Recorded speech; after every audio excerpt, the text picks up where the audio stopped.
بسم اللہ الرحمن الرحیم الحمدللہ الاول بلا اول کانا قبلہ ولا آخر بلا آخر یکون بعدہ الذی کثرت رؤیتہ ابصار الناظرین واجدت نعتہ اوہام الواصفین الذی ابتدا بقدرتہ خلق ابتداء واقترحم لا مشیت اقتراب ثم سلک بهم طریق ارادت وبعثهم على سبیل محبت والصلاة والسلام علی الاول العدد والصاحب اللبد اسرتہ خیر الاسر وعطرتہ خیر العطر وشجرتہ خیر الشجر نبتت فی حرم مسکت فی کرم سیدنا و مولانا ابی القاسم المحمد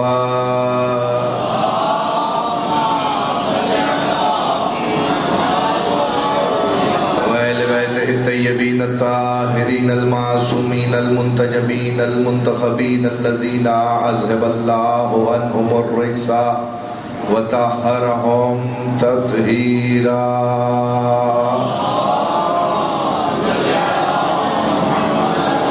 واللعنۃ الباقیۃ علی اعدائہم ومنکر فضائلہم وغاصب حقوقہم اجمعین من یوم ظلم ملا یوم الدین اما بعد فقد قال اللہ تبارک و تعالی فی محکم کتاب الحکیم بسم اللہ الرحمن الرحیم ثم اورثنا الکتاب الذین اصطفینا من عبادنا صلوات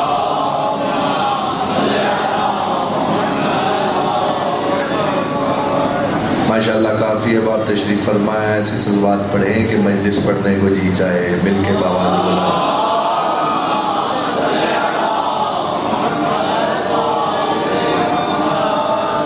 اجازت ہے جی کچھ دیر گفتگو کی جائے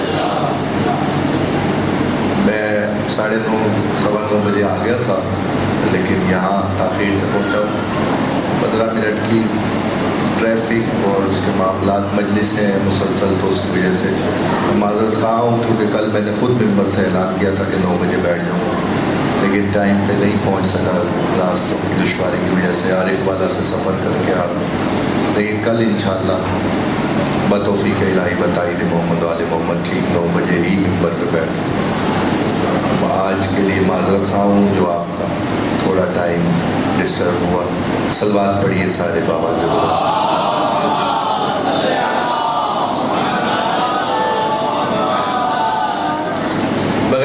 تمہید کے بعد کا آغاز کر رہا ہوں وراثت 2 طریقے کی ہوتی ہے وراثت 2 طریقے کی ہوتی ہے ایک مانوی وراثت ہوتی ہے ایک مالی وراثت ہوتی ہے مالی وراثت کے لیے میں نے کوئی تمہید نہیں کی آج کل تمہید کر چکا ہوں اپنے عنوان کی اس لیے آپ کو اب میرا جتنا آپ ساتھ دیں گے بات اتنی آسانی سے آگے بڑھ جائے گی ایک مالی وراثت ہوتی ہے ایک مانوی وراثت ہوتی ہے مالی وراثت کے لیے رشتہ ہونا ضروری ہے کوئی خونی رشتہ ہو تو انسان مالی وراثت کا حقدار ہوتا ہے مانوی وراثت کے لیے رشتہ ہونا ضروری نہیں ہے دونوں میں ایک فرق ہے مالی وراثت میں لیا جاتا ہے مانوی وراثت میں دیا بھی جاتا ہے اگر بات پہنچ گئی ہے تو میں ایک مثال سے آپ کو واضح کر دوں اگر ایک شخص دنیا سے گیا اور پیچھے وہ جو ترکہ چھوڑ کے گیا تو مالی وراثت یہ ہے کہ جتنی کوٹھیاں چھوڑ کے گیا جتنا بینک بیلنس چھوڑ کے گیا جتنی جائیداد چھوڑ کے گیا اس کے لیے تناسب اسلام نے قرار دی ہے کہ بیٹے کو اتنا دو ماں کو اتنا دو بھائی کو اتنا دو ایک تناسب کے اعتبار سے وہ تقسیم ہوتا ہے وارث تو وہ سب ہوتے ہیں لیکن ذرا غور کیا آپ نے دنیا کی عجیب چمک ہے اس بارے میں اگر سوچیں تو پتہ چلے مال اور دولت کے سب وارث بن جاتے ہیں اور جو اس کے اپنے گھر میں رکھے ہوئے کپڑے ہوتے ہیں جوتے ہوتے ہیں سامان جو استعمال کر رہا ہوتا ہے اسے وارث ہی کہتے ہیں کہ جلدی سے اسے تقسیم کر دو بھئی یہ ہے یا نہیں ہے سب کے سامنے ہوتا ہے یہ مشاہدے کی بات ہے جو میں آپ کے سامنے بیان کر رہا ہوں اور مانوی وراثت میں دینا بھی پڑتا ہے. آپ کہیں گے وہ کیسے؟ یعنی وارث جنازے کا جب تک جنازہ نہیں ہوتا، جب تک وارث اعلان نہ کر دے کہ اگر اس سے کسی کو کچھ لینا ہے تو میں یہاں وارث موجود ہوں، اس کا مطلب ہے صرف لینے والا ہی وارث نہیں ہوتا. جزاک اللہ جزاک اللہ. لینے والا ہی وارث نہیں ہوتا، جو دے رہا ہے وہ بھی وارث ہوتا ہے. فرق صرف دونوں میں یہ ہے کہ ایک مالی وارث ہے، ایک مانوی وارث ہے. جو اعلان کر کے بتا رہا ہے نا جس نے لینا ہو میں دینے کے لیے حاضر ہوں، وہ مانوی وارث ہے. جاؤ تاریخ سے پوچھو جب رسول اللہ دنیا سے گئے تو کون تھا جس نے کہا جس نے اس سے کچھ لینا ہو میں دینے کے لیے حاضر. جزاک اللہ جزاک اللہ. کیا قلعہ احمد آباد والے نعرہ لگانا بھول گئے؟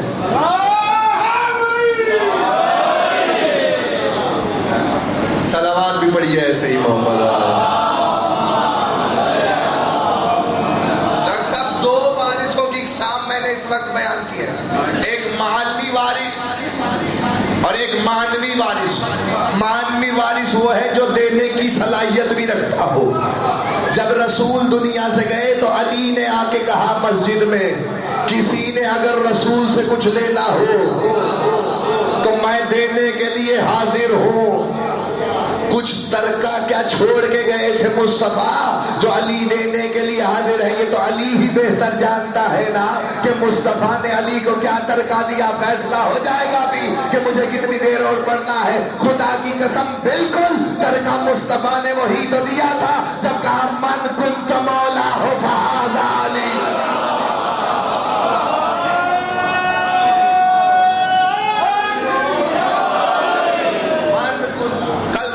تھوڑی سی ناساز تھی، بات آہستہ آہستہ پہنچ گئی، لیکن آپ کے چہروں کی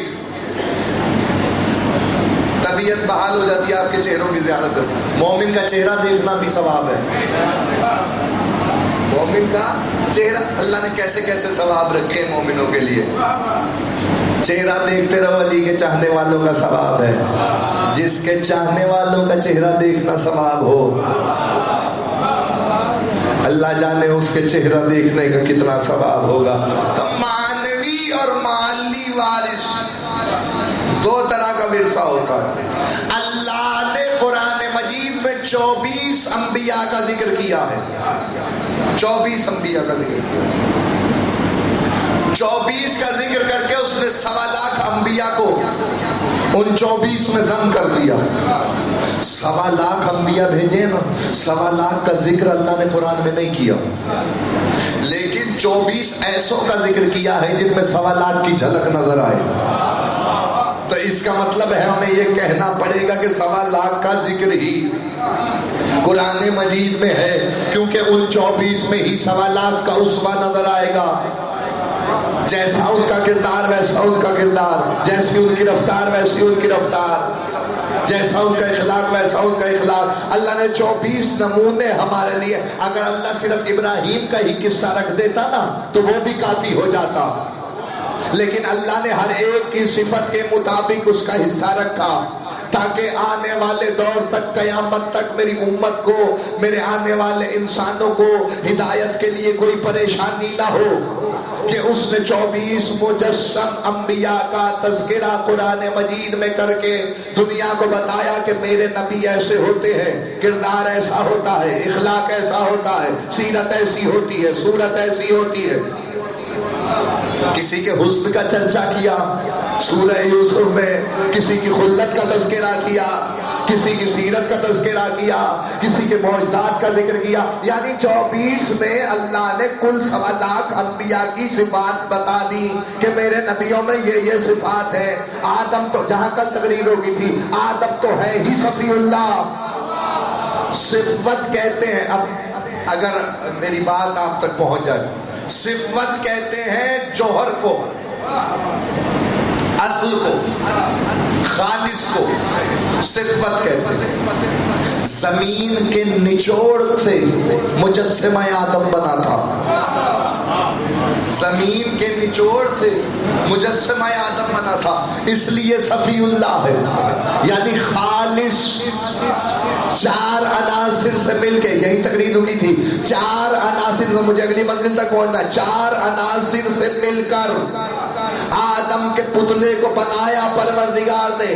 چاروں ایک دوسرے کی ضد ہیں، چاروں ایک دوسرے کی ضد ہے۔ ایک جگہ اللہ نے چار ضدوں کو جمع کر کے بتایا ہم قدرت رکھتے ہیں کہ ضدوں کو بھی ایک جگہ جمع کر سکتے ہیں۔ اب جملہ آپ کے حوالے ہے، تو وارث ایسا ہونا چاہیے تھا جو ضدوں پہ اختیار رکھتا ہو۔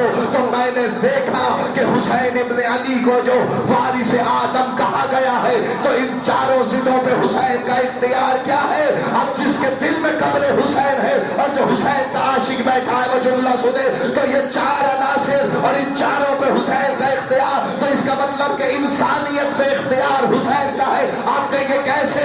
آنکھ پہ ماتم حسین کا ہوتا ہے، توجہ توجہ، آنکھ پہ ماتم حسین کا ہوتا ہے، مٹی پہ مجلس حسین کی ہوتی ہے، پانی کی سبیلیں لگتی ہیں، ہوا میں نوحے پڑے جاتے ہیں۔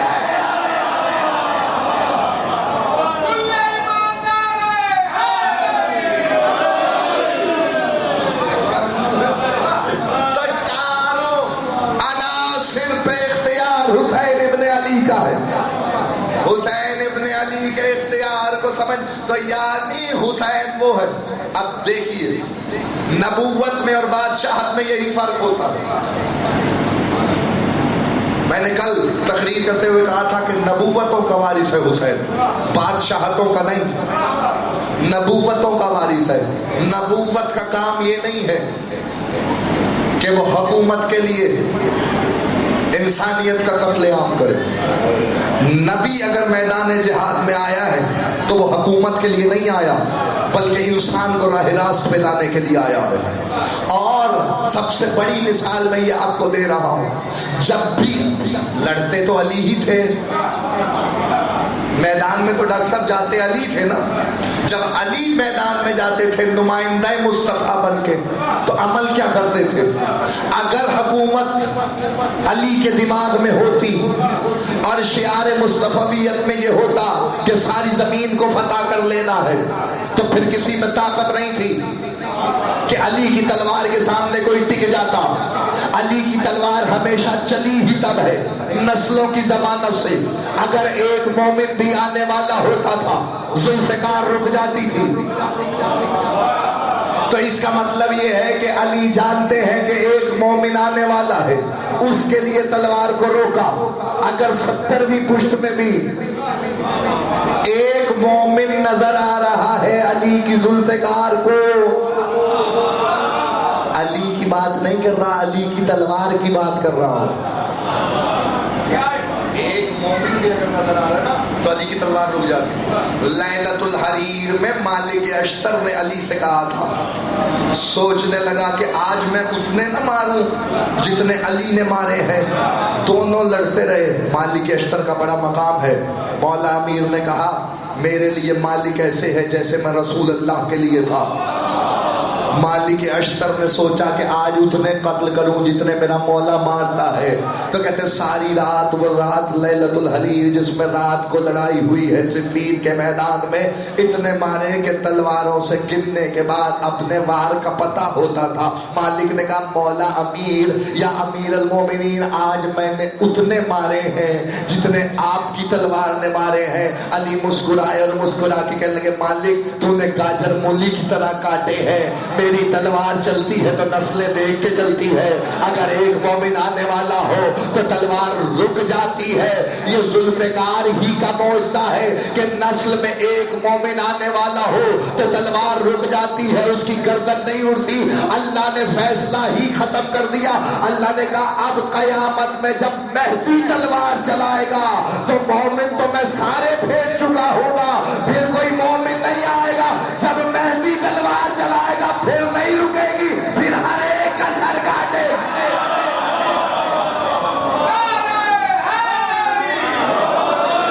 پھر ہر ایک کا سر کاٹتی ہوئی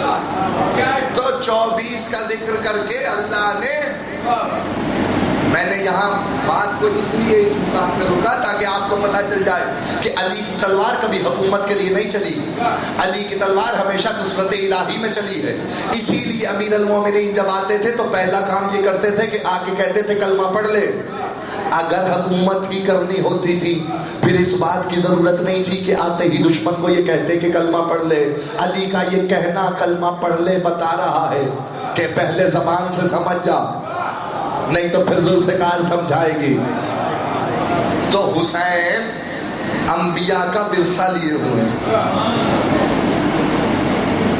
جس منزل پہ آپ کو مجھے لے کے آنا ہے وہ منزل بڑی عجیب سی آ گئی آئی. 24 میں سے دوسرے کا ذکر کرنے جا رہا ہوں کہ حسین کس طرح نبوت کا ورثہ لیے. 2500 سال عمر ہے, 2500 سال عمر ہے, 950 سال تبلیغ ہے حضرت نوح کی, 950 سال تبلیغ کی ہے. مسلمان کتنے کیے؟ 70 سے 80. 70 سے 80 قبلہ مسلمان ہوئے 950 سال میں. تھک گئے نوح, جب نکلتے پتھر مارے جاتے. فیصلہ ہو جائے خدا کی قسم, اگر جملہ پہنچ جائے بصدقہ محمد اہل بیت محمد, آپ کی جو آنکھوں میں چمک ہے نا, مومن کی آنکھوں کی چمک, یہ نور خیرہ کرتا ہے ملائکہ کے نور کو.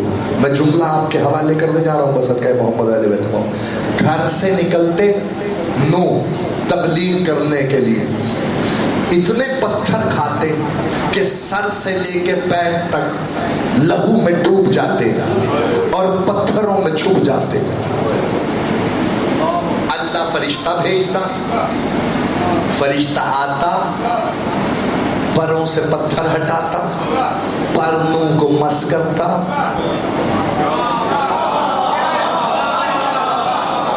نو شفا یاب ہو جاتے. اگلے دن پھر نکلتے, پھر پتھر کھاتے, فرشتہ آتا, پتھر ہٹاتا, نور کو شفا دیتا.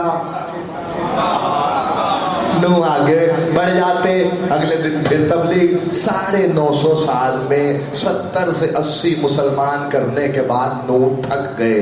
وہ نو نجی اللہ ہے جس کو تبلیغ کرتے ہوئے اتنی دقت ہوئی کہ نو تھک گئے.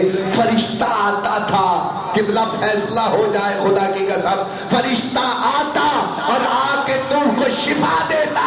یہ نوح ہے, وہ وارث نوح ہے کہ جب دنیا میں آیا تو جبرائیل 70,000 ملائکہ کا برا لے کے اتر رہا تھا اور پطرس کو دیکھا.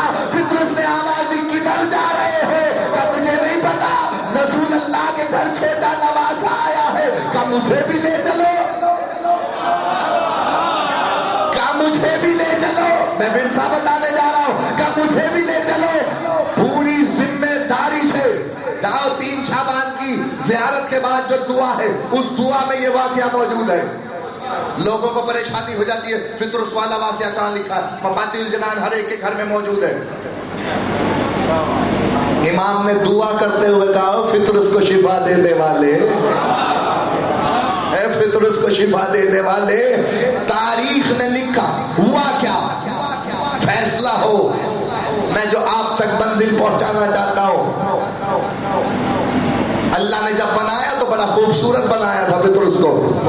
اس نے اپنے آپ کو دیکھا, آواز دی من مثلی, مجھ جیسا کون ہے. اللہ کو غرور پسند نہیں آیا. اللہ نے ایک بازو توڑ لیا,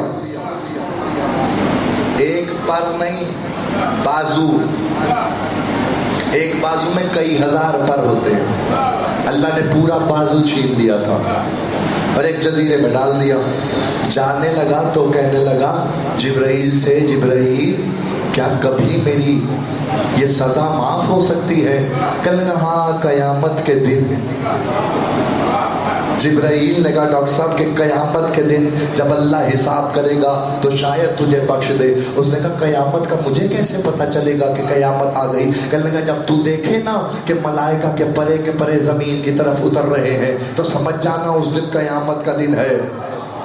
تو کہتے 3 شعبان ہوئی، فطرس نے دیکھا اچانک آسمان کے در کھلنے لگے، 70,000 کا پرا ایک اترا، پھر ایک اترا، پھر ایک اترا، پھر ایک اترا، 3 دن تک مسلسل ملائکہ کی قطار اتر رہی ہے اور رسول اللہ کو چھوٹے نواسے کی مبارکباد دے رہے۔ فطرس پریشان ہوا، یہ کیا ہو گیا ہے؟ ملائکہ زمین کی طرف کیوں آ رہے ہیں؟ پوچھنا تو چاہیے کیا قیامت تو نہیں آ گئی؟ جبریل آتے ہوئے جبریل کو دیکھا، فطرس نے کہا جبریل بھائی کہاں جانے کا ارادہ ہے؟ کہا تجھے پتہ نہیں ہے زمین کی طرف جا رہا ہوں۔ کہا کیوں جا رہے ہو؟ کہ قیامت آ گئی ہے، فیصلہ ہو جانا چاہیے اس جملے پہ۔ اس نے کہا نہیں قیامت نہیں آئی، مالک قیامت آ گیا ہے،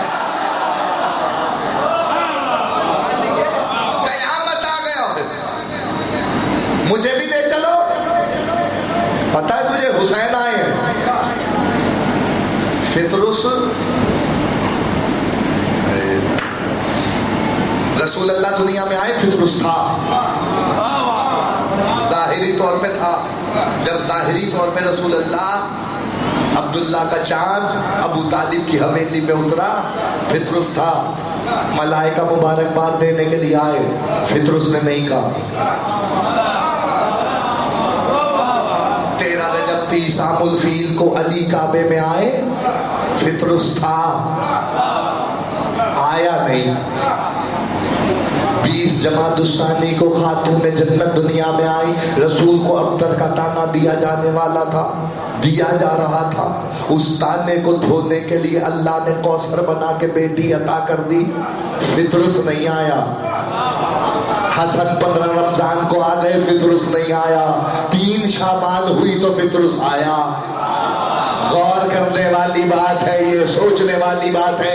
اسی لیے بتا رہا ہوں کہ یہ نوح ہے جس کو ملک شفا دیتا ہے، وہ حسین ابن علی ہے جو وارث نوح ہے، جو ملک کو شفا دیتا ہے، جو فرشتے کو شفا دیتا ہے۔ آپ نے صرف ایک فرشتے کا قصہ سنا ہے، معلوم ہے کتنے؟ دردائیل فرشتہ بھی موجود ہے جسے اللہ نے پلکوں سے پکڑ کے الٹایا ہوا تھا۔ میں کیا کروں، یہ باتیں نہیں پڑھی جاتی۔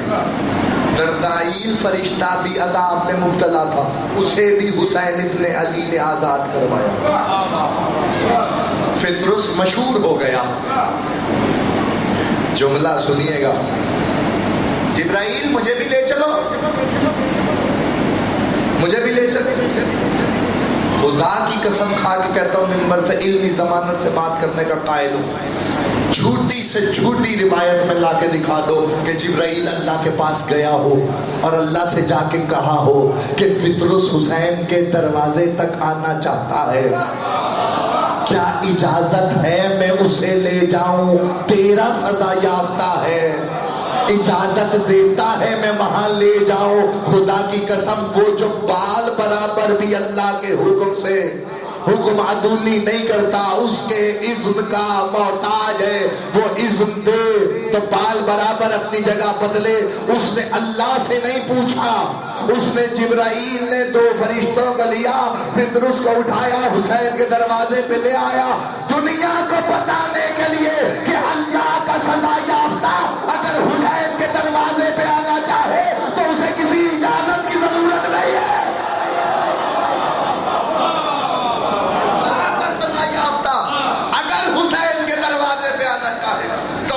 اجازت کی ضرورت نہیں، لے آیا فطرس کو۔ یہ وارث نوح ہے، اگلی منزل تک پہنچنا ہے۔ جتنی جلدی آپ سماعت فرمائیں گے میں اتنی جلدی آگے بڑھ جاؤں گا۔ شاید اس طریقے سے آپ نے فطرس نہ سنا ہو جب میں بیان کرنے جا رہا ہوں۔ تاریخ کہتی ہے اس وقت حسین رسول اللہ کے ہاتھوں پہ ہے، رحل رسالت پہ قرآن امامت ہے، لفظ ہی ہوتے ہیں۔ دالان میں ایک گہوارہ پڑا ہے، صحن میں ایک جھولا پڑا ہے، لکڑی کا جھولا۔ درستگی عقیدہ کے لیے جملہ سن لو۔ جبریل نے آ کے کہا یا نبی اللہ سب سے پہلے تو مبارک ہو آپ کو، آپ کا نواسہ دنیا میں آیا ہے، بعد درود و سلام۔ یا نبی اللہ فطرس آیا ہے، نبی نے کہا لے آؤ، لے آئے فطرس کو۔ گیا یا رسول اللہ. رسول نے کہا وہ جھولا پڑا ہے حسین کا. حسین سے نہیں، جھولا پڑا ہے حسین کا، لکڑی کا جھولا ہے نا، اس سے مس کرو. آپ کی آنکھوں میں آنسو آ گئے، یہ معرفت کے آنسو ہے خدا کی قسم. فضائل میں آنسو آ جانا خدا کی قسم قبولیت مجلس کی سند ہے. میں جملہ آپ کے حوالے کر رہا ہوں. حسین ابن علی مس کرنے کا حکم نہیں دیا، جھولے سے مس کرنے کا کہا. جیسے ہی کہا نا جھولے سے مس کرو، فطرس نے اپنا بازو جھولے سے مس کیا. فیصلہ نہ ہو جائے خدا کی قسم، یا رسول اللہ ابھی تو جھولے میں حسین آئے بھی نہیں ہے، ابھی تو لیٹے بھی نہیں ہے، ابھی تو جھولا صرف حسین سے منسوب ہوا ہے، تو اس میں اتنی طاقت ہے کہ وہ ملک کو شفا دے رہا ہے. تو آواز آئے گی احمد حسن میں دنیا کو بتانا چاہتا ہوں، حسین ہو یا علی اصغر، جھولا اگر ان سے منسوب ہو جائے تو پھر کبھی شک نہ کرنا کہ شفا ملے گی کہ نہیں ملے گا، اولاد ملے گی کہ نہیں ملے گی. منسوب جو ان سے ہوگا، حسین کے بیٹے سے بھی اگر جھولا منسوب ہو جائے. کیا ہماری ماں کو اولاد نہیں ملتی جھولے سے؟ منسوب ہے نا، حسین کے بیٹے سے منسوب ہے. تو باپ کے جھولے کی عظمت دنیا سمجھے تو بیٹے کا جھولا سمجھ میں آئے. مس کیا پر آیا پورا بازو، کئی ہزار پر ہوتے ہیں. دائیں دیکھا، بائیں دیکھا، پھر دائیں دیکھا، پھر بائیں دیکھا، جست لگائی. ابھی کچھ کہنے والا تھا، جبریل برابر میں آیا، آگے کہنے لگا کیا ارادہ ہے. جبریل کو پتا چل چکا تھا کہ پھر کچھ سوچ رہا ہے. کہنے لگا کیا ارادہ ہے، کہ دعویٰ کرنے جا رہا ہو. کہ کیا دعویٰ کرے گا؟ کہنے لگا من مثلی، کہ ابھی تو آزاد کروایا ہے. کہنے لگا پہلے دعویٰ کیا تھا دلیل نہیں تھی، اب دعویٰ کیا ہے دلیل بھی ہے. کہنے لگا دلیل کیا ہے؟ کہنے لگا من مثلی انا عتیق الحسین، مجھ جیسا کون ہے میں حسین کا آزاد کرنا. مجھ جیسا کون میں حسین.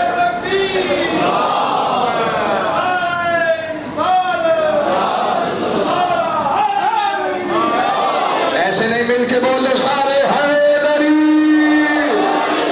امام مثلی انا عتیق الحسین، مجھ جیسا کون ہے میں حسین کا آزاد کرتا ہوں. پھر دائیں دیکھا. ڈاکٹر صاحب خدا کی قسم ہاتھ جوڑ کے میری ریاضت ہے، سید ہوں، ہاتھ باندھ کے آپ تک جملہ پہنچا رہا ہوں، قدر ضرور کیجئے گا. دائیں بازو دیکھا، پھر بایاں بازو دیکھا، پھر دایاں دیکھا، پھر بایاں دیکھا. کیا دیکھ رہا ہے؟ زور نہیں لگانا، جملہ پہنچانا ہے. کہنے لگے جبرائیل یہ دیکھ رہا ہوں، یہ حسین کا عطا کیا ہوا ہے. یہ اللہ کا ایک بازو چھینا تھا نا، اللہ نے ایک رہنے دیا تھا. کہنے لگا یہ حسین کا دیا ہوا ہے، یہ اللہ کا دیا ہوا ہے، یہ حسین کا دیا ہوا ہے، یہ اللہ کا دیا ہوا ہے. دونوں میں کوئی فرق نظر نہیں آتا. نہیں، گھر جا کے سوچئے گا، پھر بات کیجئے گا کہ میں نے کیا کہا. دونوں میں فرق نظر نہیں آتا. یہ ہے حسین جو نجی اللہ کا وارث ہے، وہ ہے نوح جسے ملک آ کے شفا دے رہا ہے. یہ حسین ہے جو ورثہ سنبھالے ہوئے ہے، جو ملک کو شفا دے رہا ہے. 950 سال کی تبلیغ کرنے کے بعد تھک گئے نوح. کہنے لگا بس اللہ عذاب بھیج، بس اللہ عذاب بھیج، اب میں تھک گیا ہوں، نہیں مسلمان ہو رہے. اللہ تو اللہ ہے نا، خالق ہے، اپنی مخلوق سے بہت پیار کرتا. اس نے کہا جاؤ جبرائیل یہ کھجور لے جاؤ اور جا کے میرے نبی سے کہنا یہ کھجور کھا لے، گٹھلی بو دے. جب یہ گٹھلی درخت بن جائے پھر دوبارہ بات کرے. اللہ کا نبی نوح عذاب طلب کر رہا تھا، نوح عذاب طلب کر رہا. اللہ نے کھجور بھیج دی. اب جو کھجور بھیجی کھجور کھائی. میں نے عذاب مانگا تھا، اللہ کھجور بھیج رہا ہے. اللہ کا حکم ہے نوح اس کو زمین میں بو دو، جب یہ درخت بن جائے پھر بات کرنا. جب درخت بن گیا اللہ نے پھر کہا اس کا پھل آ گیا ہے، پھل کھا لو، گٹھلیاں بو دو۔ نوح نے پھر ویسا ہی کیا، 70 دفعہ اللہ نے یہ عمل دہرایا۔ اب بھی آ جائیں، اب بھی راہ راست پہ آ جائیں، اب بھی راہ راست پہ آ جائیں۔ اور نوح ہر دفعہ کہہ رہے ہیں اللہ عذاب بھیج، اللہ عذاب بھیج، اللہ عذاب بھیج، اللہ عذاب بھیج، اللہ اب بھیج، اللہ اب بھی عذاب بھیج۔ اور اللہ کہہ رہے ہیں اب بھی شاید راہ راست پہ آ جائے، اب بھی آ جائے، اب بھی میں تمہیں ڈھیل دے رہا ہوں، اب بھی موقع ہے، اب بھی سنبھل جاؤ، اب بھی سنبھل جاؤ، اب بھی سنبھل جاؤ۔ لیکن آپ کو پتہ ہے 70 دفعہ عمل دہرایا، 70 دفعہ پھل آیا، 70 دفعہ کھایا گیا، 70 دفعہ بویا گیا، 70 دفعہ تناور درخت بنے۔ کھجور کے درخت کو جوان ہوتے ہوئے، اس کو پھل دیتے ہوئے کم از کم 70 سال چاہیے۔ تو اس کو کیلکولیٹ کرو تو 500 سال کا عرصہ ہے۔ 500 سال اللہ عذاب روک کے بیٹھا رہا کہ میں اپنی مخلوق پہ اتنی جلدی عذاب نہیں بھیج سکتا، شاید اب بھی راہ راست پہ آ جائے۔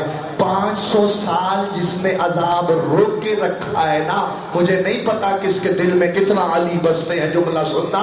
500 سال اس نے اس لیے عذاب روکا ہے کہ ہر دفعہ نوح سے کہتا تھا میری مخلوق ہے، میں کیسے ان پہ عذاب نازل کروں۔ وہ جو عذاب بھیجنے میں اتنا توقف کرتا ہے کہ ابھی بھی انتظار کروں کہ اب راہ راست پہ آ جائے، اب راہ راست پہ آ جائے، اب راہ راست پہ آ جائے۔ حارث ابن نعمان فہری نے جب علی کا انکار کیا تو اس نے توقف نہیں کیا، فوراً عذاب بھیج کے بتایا سب برداشت ہے، علی کی دشمنی برداشت۔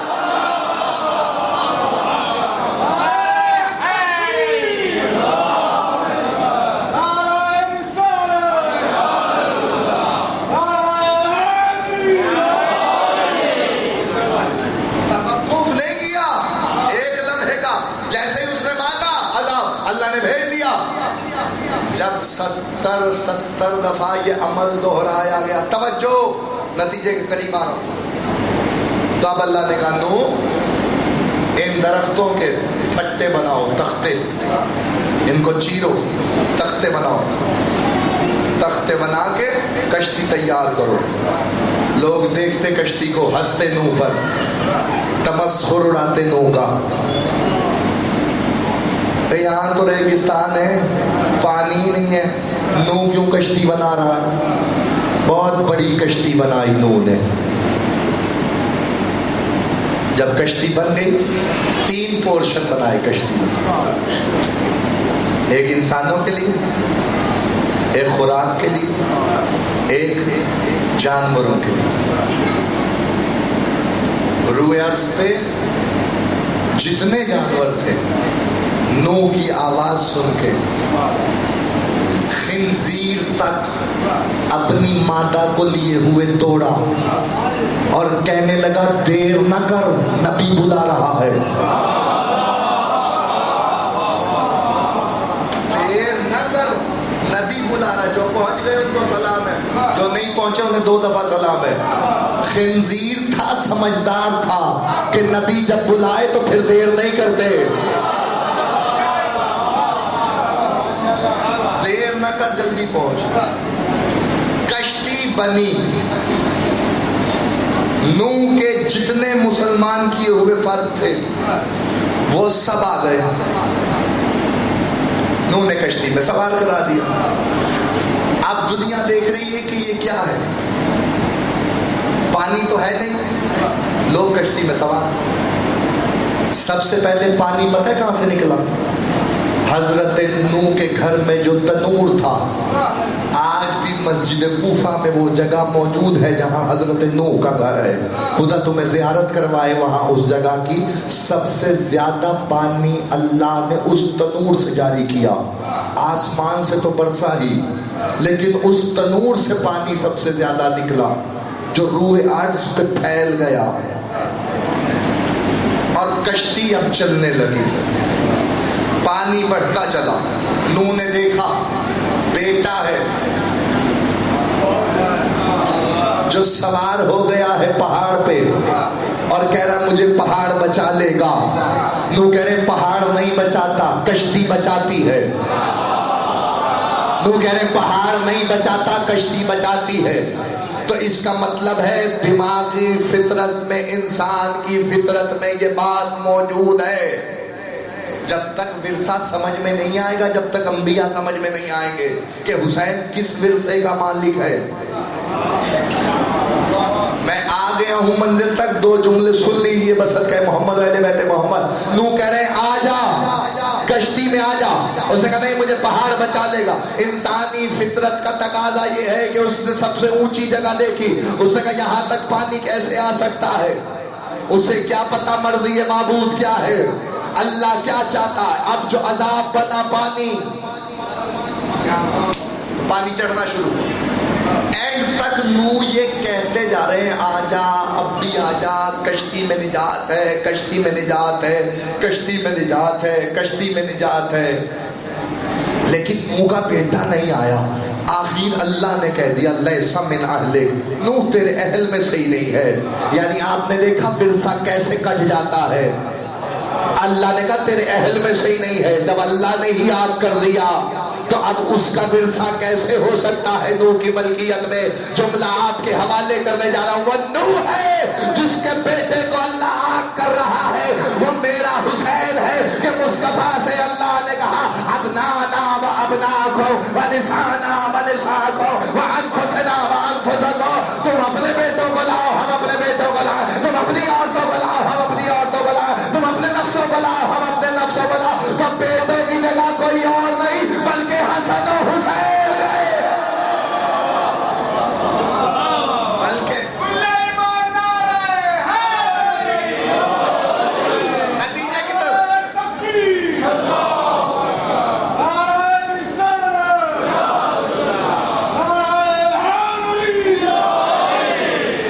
کشتی چلی نوح کی. رسول اللہ نے کہا مثل اہل بیتی کا مثل سفینہ نوح، میرے اہل بیت کی مثال سفینہ نوح کی مثال ہے.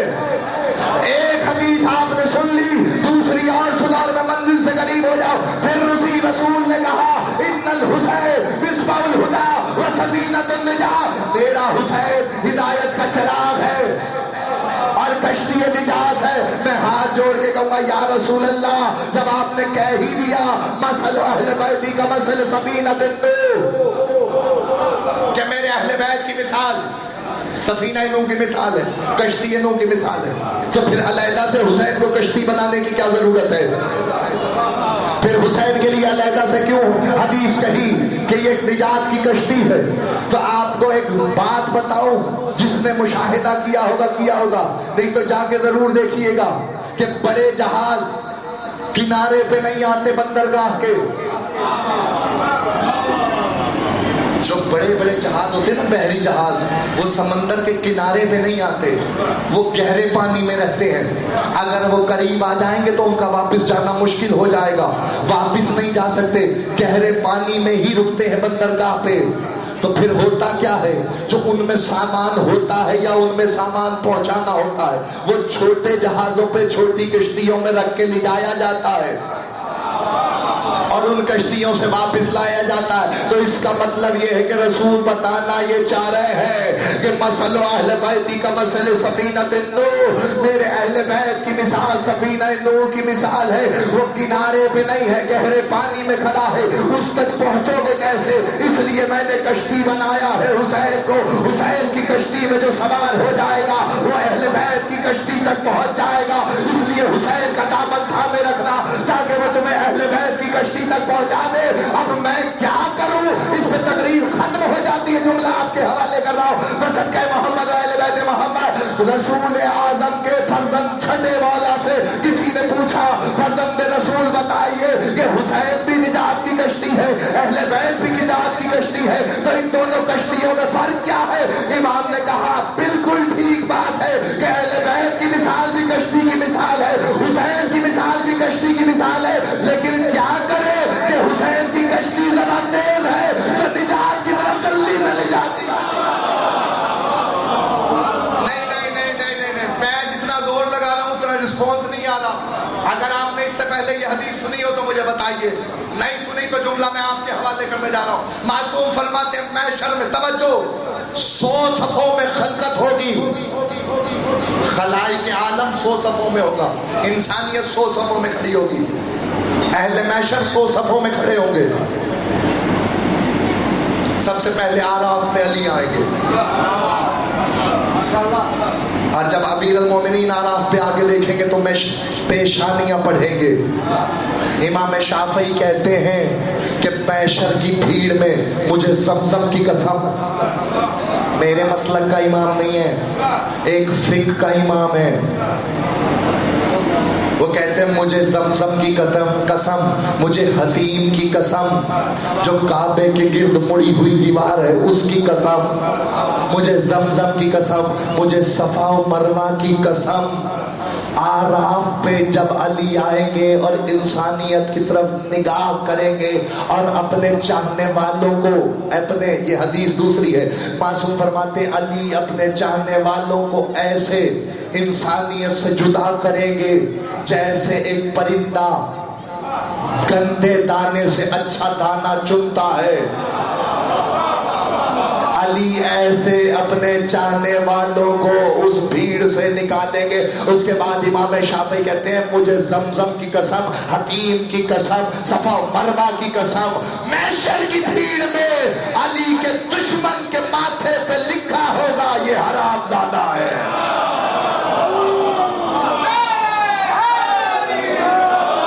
حرامی کی پیشانی پہ لکھا ہوگا یہ دشمن علی ہے۔ اب جملہ معصوم فرماتے ہیں اس 100 صفوں کی بھیڑ میں سے ایک صف 11 امام بخشوائیں گے، باقی 99 صفوں کے لیے اکیلا حسین کافی ہے۔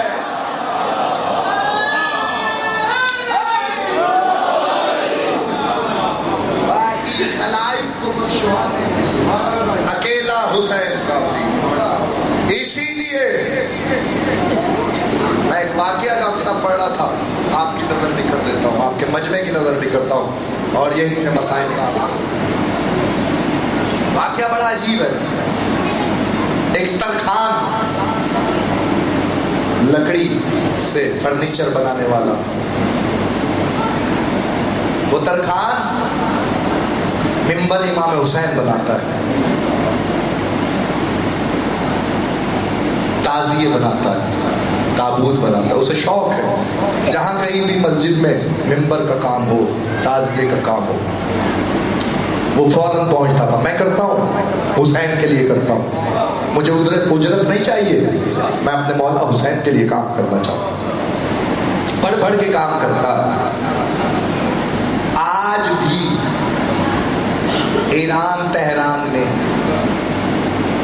10 روز مجلس کراتا ہے، 10 روز، اور جو اس کے یہاں دسترخوان لگتا ہے امام حسین کی نیاز کا، وہ کسی وزیر کے بھی نہیں لگتا، کسی سفیر کے بھی نہیں لگتا، کسی بادشاہ کے بھی نہیں لگتا، ایسی نیاز کا اہتمام کرتا ہے۔ قم کے ایک عالم نے سوچا کہ میں اس سے پوچھوں کہ تیرے پاس اتنا پیسہ کہاں سے آتا ہے جو تو اتنا اہتمام کرتا ہے حسین کی مجلس کا۔ بڑا سبق آموز واقعہ، وارث نوح ہے، اس لیے اس منزل تک آپ کو لے آئے۔ آج جہاں تک نہیں رکیے، کل یہیں سے مسلسل ہو جائے گی۔ بسط کہ محمد اہل بیت محمد،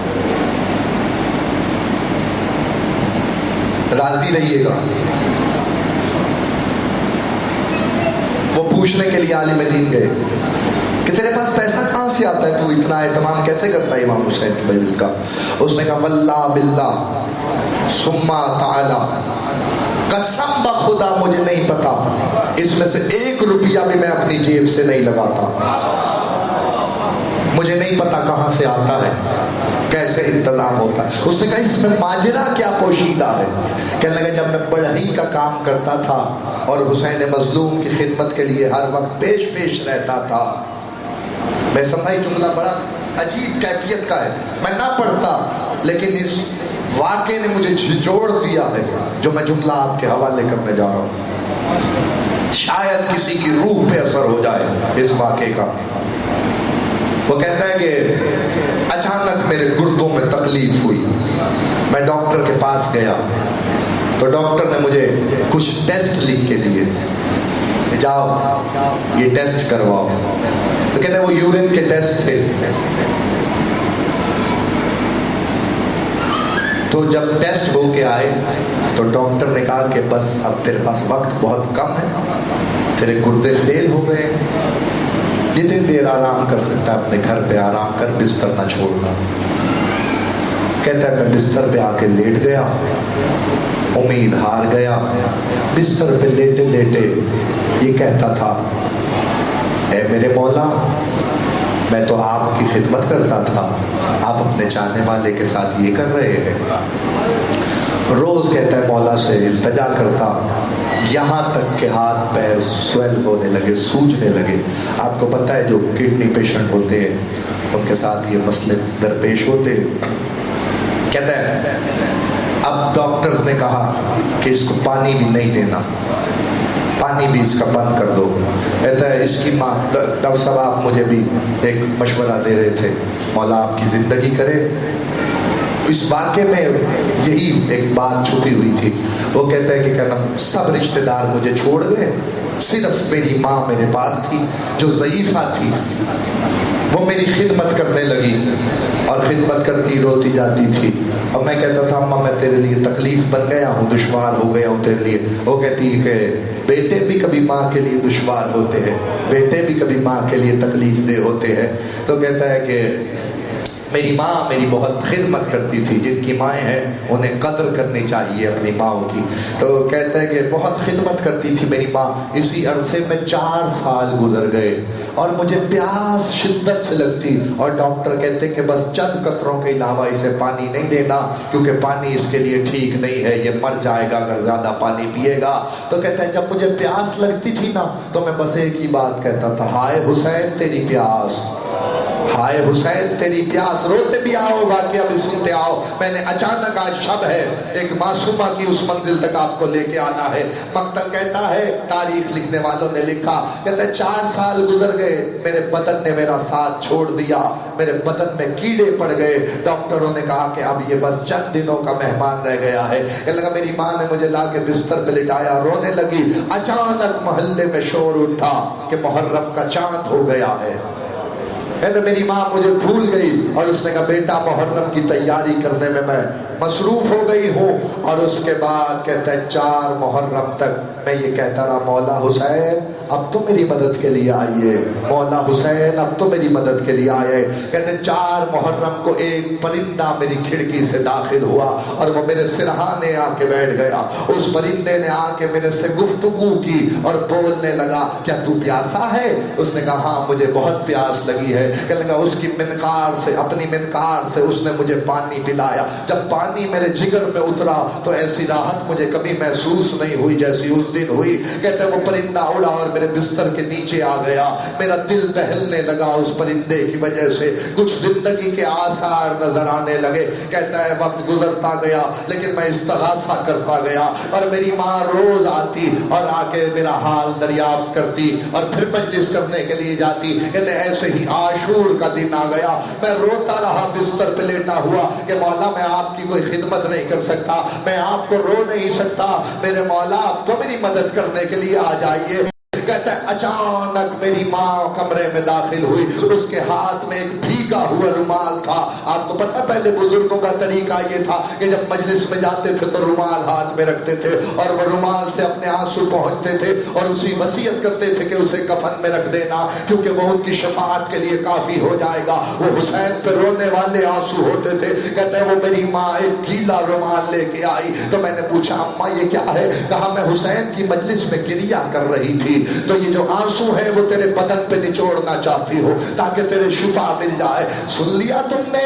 عزادار و مقتل کہتا ہے اور تاریخ نگاروں نے یہ لکھا کہ جب اس کی ماں نے اس کے زخموں پہ وہ رومال پھیرا اور رومال پھیر کے واپس ہوئی تو کہتا ایک نورانی چہرے والا شخص دروازہ کھول کے میرے کمرے میں داخل ہوا۔ مجھے پتا چل گیا یہ میرا آقا حسین ہے اور میں نے سوچا کہ میں جلدی سے اپنے مولا سے لپٹ جاؤں۔ امام نے مجھے اپنے سینے سے لگا لیا، میرے سینے پہ لگانے کے بعد ہاتھ پھیرتے جاتے تھے اور کہتے جاتے تھے بس تو گھبرا گیا، ہم تیری شفا کے لیے آ گئے ہیں، ہم تجھے شفا دینے کے لیے آ گئے ہیں۔ کہتا مجھے شفا مل گئی، شفا ملی تو میرے گھر میں چیخ و پکار بپا ہوئی، لوگوں نے سمجھا کہ شاید دنیا سے چلا گیا ہے، لیکن جب پتا چلا تو معجزہ ہو چکا تھا۔ حسین نے اسے شفا دے دی تھی کہ لگا اس دن سے جملہ سننا قیامت سے کم نہیں ہے۔ اس نے کہا مولا حسین میں اتنی آپ کی خدمت کرنا چاہتا ہوں، میری تمنا ہے، اس تمنا کو بھی پورا کیجئے۔ امام حسین نے کہا بتا تیری کیا تمنا ہے؟ اس نے کہا مولا میں 10 دن آپ کی مجلس برپا کروانا چاہتا ہوں۔ امام حسین نے کہا جہاں میں تجھے توفیق دیتا ہوں کہ 10 دن تو میرا ذکر کرے، اور یاد رکھ صرف میرا ہی ذکر نہیں کرنا، 10 دن اور تجھے میری ماں فاطمہ زہرا کا ذکر کرنا ہے۔ عزادارو یہ حسین کی تمنا تھی، کہتا ہے میں 20 دن اب مجلس کرتا ہوں، مجھے نہیں پتا رزق کہاں سے آتا ہے۔ جملہ تو اب کہنا ہے اتنا ماجرا سنانے کے بعد، وہ حسین جو اپنے عزادار کی شفاعت کے لیے اسے شفا بخشنے کے لیے آ جاتا ہے، اللہ جانے جب 4 سال کی سکینہ قید شام میں پکارتی ہوگی بابا آپ کی بیٹی بہت زخمی ہے، رویا کرے حسین کے غم میں۔ شب شہادت ہے معصومہ کی، اس بحث میں نہ پڑا کرو اگر ذاکر کہے 4 سال کا سن تھا یا 5 سال کا سن تھا، معلوم ہے کوئی قباحت نہیں ہے اگر ذاکر 4 سال کا سن کہے۔ پتہ ہے جب باپ کے گلے پہ خنجر چل رہا تھا اس وقت معصومہ 4 سال کی تھی، اور جب سال کی قید نبھائی ہے اور جب دنیا سے گئی ہے اس وقت معصومہ 5 برس کی تھی، لیکن سال بھر میں اتنے ظلم اٹھائے ہیں اس بی بی نے، رو کے کہتی تھی بابا ذرا آنکھیں کھول کے دیکھو، آپ نے کوئی 4 سال میں ضعیفہ دیکھی ہے؟ بابا آپ کی بیٹی 4 سال میں ضعیف ہو گئی، ہائے بلند ہو جانی چاہیے۔ شب شہادت معصومہ ہے۔ اجازت دیتے میں کچھ جملے پڑھنا چاہتا ہوں مقتل معصومہ سے۔ تاریخ کہتی ہے پہلا تماچا اس وقت لگا ہے، سن لو، 3 بیویوں کا لہو ان کے زخموں سے آج بھی جاری ہے۔ میں نے پڑھ دیا تو نے سن لیا، گھر جا کے بھی سوچے تو رونے کے لیے کافی ہو جائے گا، خدا کی قسم۔ مقتل کہتا ہے ان میں پہلی بی بی فاطمہ زہرا ہے جس کو علی نے 7 چادروں کا کفن دیا ہے۔ پتہ ہے 7 چادروں کا کفن دینے کی علت کیا تھی؟ اس لیے کہ زہرا کی پسلیاں ٹوٹ گئی تھی، لہو جاری تھا، رو رو کے کہتے تھے یا رسول اللہ آپ کی امانت پہلو شکستہ۔ یہ پہلی بی بی ہے جس کا لہو آج بھی تازہ ہے۔ دوسری بی بی جناب زینب کبریٰ ہے، جب حرام زادے نے نیزے کی انی سے چادر اتاری ہے تو صرف چادر نہیں اتری، بی بی کے سر میں نیزہ لگا جس سے آج بھی لہو جاری ہے۔ اور تیسری معصومہ ہے وہ جس کے گوشوارے سے آج بھی لہو جاری ہے۔ اتنے تماچے کھائے ہیں سکینہ نے کوئی گن نہیں سکتا، کتنے تماچے کھائے ہیں۔ شام کے بازار میں شیور نے ایک دفعہ تماچا مارا، بی بی دوڑتی ہوئی سید سجاد کے پاس آئی، آگے کہا بھیا شیور مجھے چہرے پہ تماچا مارتا ہے۔ کہا سجاد لے بہن تیرا بھائی مجبور ہے، اس کے ہاتھوں میں ہتھکڑیاں ہے، پیروں میں بیڑیاں ہے۔ آواز دے کہ بھائی میں تجھے یہ نہیں کہتی کہ شیور کو رو، لیکن میں اتنا کہتی ہوں اسے کہ تانا نہ دیا کرے۔ آواز ہے سکینہ کیا تانا دیتا ہے؟ کہا جب مجھے تماچا مارتا ہے مار کے کہتا ہے بلا عباس کو، بلا غازی کو۔